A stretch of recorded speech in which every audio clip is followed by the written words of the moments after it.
I'm Wendy from Native English with Wendy. Why is it so difficult to understand native speakers? In this video, I want to share with you 5 reasons why I think it's difficult and how you can improve your ability to understand native speakers. Do you wonder why it's difficult? Then keep watching.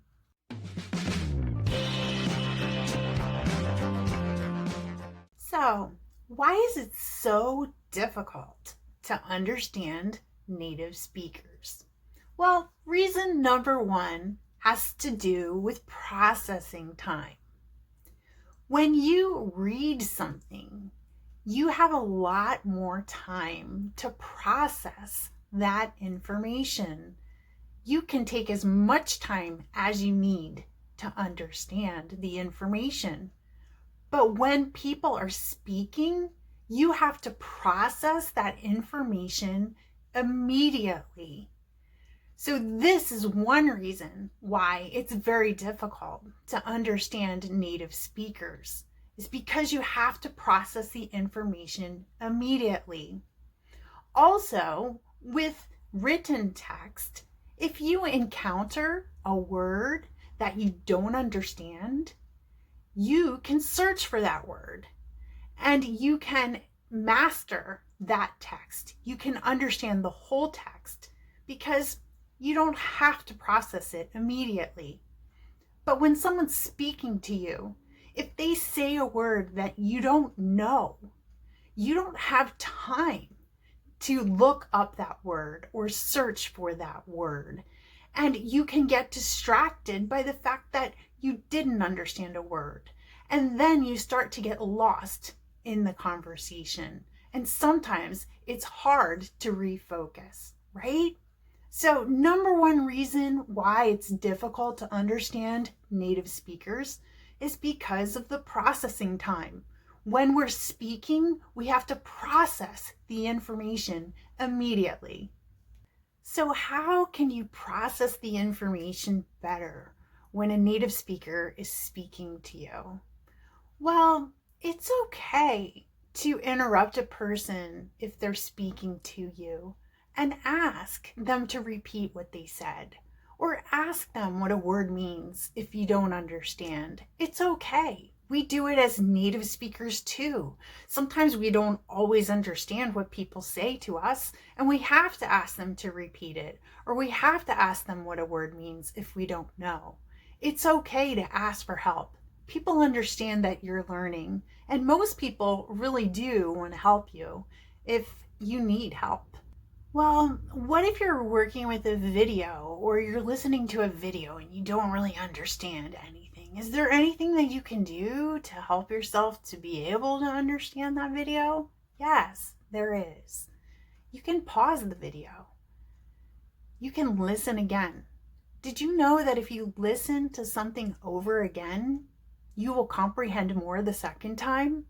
And if you listen a third time, you'll comprehend more than you did the first or the second time? Really, it's a good idea when you're trying to get used to native English to listen to something over and over again until you master it, until you understand it. It's okay if you don't understand it the first time that you hear it. Listen again, and I think you'll be amazed at how much you'll understand more the second time and third time. Reason number 2 that it's difficult to understand native speakers sometimes has to do with the rhythm of the language. Every language has its own rhythm, and English rhythm is different than the rhythm of other languages. So you have to tune your ear to English rhythm. Did you know that you could know words in English when they're written, but when they're spoken, you don't comprehend them? Part of the reason is because English has a different rhythm to it, and you have to tune your ear to that rhythm. How do you tune your ear to English rhythm? Well, you have to practice with native English. Listen to people on YouTube who are native speakers. Listen every day as much as you can. Watch series on Netflix that are in English, that are made for native speakers. And if you're speaking with someone, realize that when you first start speaking with them, you may not understand at first. Sometimes it takes a few minutes of getting accustomed to the person's voice before you start understanding. Listen for the rhythm. Listen for the rhythm of the language. And once you get used to the rhythm, then you start comprehending more words. Reason number 3 why it's difficult to understand native speakers has to do with the vocabulary that they're using. Now, yes, we all know that we need to study our vocabulary. We need to know more vocabulary words. But I'm really not talking about vocabulary words. I'm talking about the expressions that native speakers are using. Things like slang or idioms. Idioms are expressions that Americans use and comprehend very well, but they're not understandable to non-native speakers because they don't make literal sense. So, for example, if I said today it was raining cats and dogs, I don't mean that there were cats and dogs falling from the sky. I mean that it was raining a lot at one time. So you may understand all those words, raining, cats, and dogs, but when I put the words together, it doesn't make sense to you, right?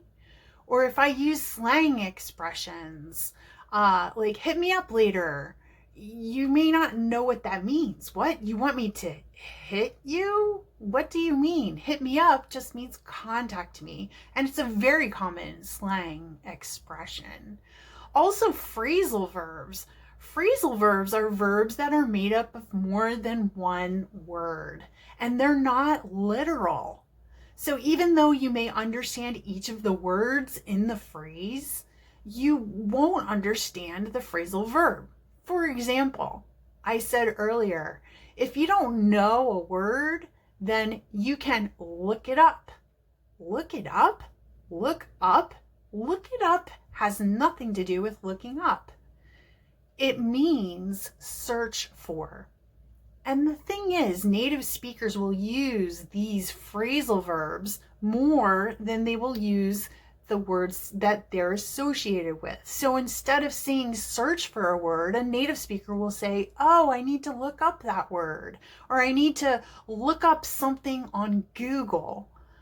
So again, native speakers are using these what we call idiomatic expressions. They're using these idiomatic expressions that don't make literal sense. So what can you do? Well, you need to study idiomatic expressions. You need to learn slang. You need to learn phrasal verbs. So, what can you do to improve your knowledge of idioms and slang and phrasal verbs? Well, you can look right here at Native English with Wendy, because I have several videos, and here are some that have to do with slang or idioms and phrasal verbs. So I'm here to help you, right? Reason number 4 why it's so difficult to understand native speakers is because of informal contractions and blending. What are informal contractions? They're things like wanna instead of want to, or gonna instead of going to, or regular contractions like I'm instead of I am. We use these contractions all the time. Why? Because we're lazy. You do it too in your language as well. We want to speak as quickly as we can. And so we will take words and kind of put them together really quickly. That's what a contraction is. When you take two words and you fuse them together and you take away some of the sounds. We do this all the time. So if you learned English and you learned it in a very proper way with materials where the people are enunciating every word and speaking slowly like I am right now, then you're used to this kind of speech and you're not used to natural speech, how people really talk. Also, native speakers will blend words together, especially if a word ends in one sound and then the next word begins with the same sound. They will blend the two words together so that they sound like one word. For example, do you want to go to the store? Want to. Native speakers won't speak that way. They'll say, do you want to? Do you want to? Want to. It sounds like one word instead of want to. So if you're listening for want to, but you hear want to, you might not understand that this word is actually two words. You might think it's another word that you've never heard of. So you have to get used to these informal contractions and these blending practices that native speakers do. So how do you get used to it? Again, you have to listen to native English. If you've only listened to materials that were created for non-natives, where the people are oftentimes reading the text, it's not natural, or they're speaking really slowly and they're enunciating every word. If that's the only English that you've been learning from, then when you hear a real person speak, you're not going to understand because it's faster and a lot of things are blended together and sounds are missing. So you have to practice with native English. Again, watch videos on YouTube that are created for native speakers. Watch the videos on my channel. I have several listening videos where I'm speaking very naturally and very normally. Watch things on Netflix, series that are made for native speakers. You need to expose yourself to native English so that you learn these things, and you need to speak with native speakers if you can. So if they say something and you don't understand it, you can ask them, what does that mean? Because native speakers are speaking like they normally speak and they don't realize that you don't know these things. So you have to ask them. You have to ask them for help. They're not going to realize the things that you know and the things that you don't know. And again, it's okay. It's okay to ask for help. All right, reason number 5, our final reason why it's difficult to understand native speakers, has to do with pronunciation. Yes, pronunciation. Now, maybe you have learned English in an English course, maybe with a non-native speaker. Maybe that person didn't have proper pronunciation. And so therefore, you weren't really learning the correct sounds of the letters, of the words. You weren't learning the proper pronunciation of words or even sentences. There's a way to say English that's different. The way that we stress things, the words that we stress are different than in your language. The way that we say a sentence is different than the way that you say it in your language.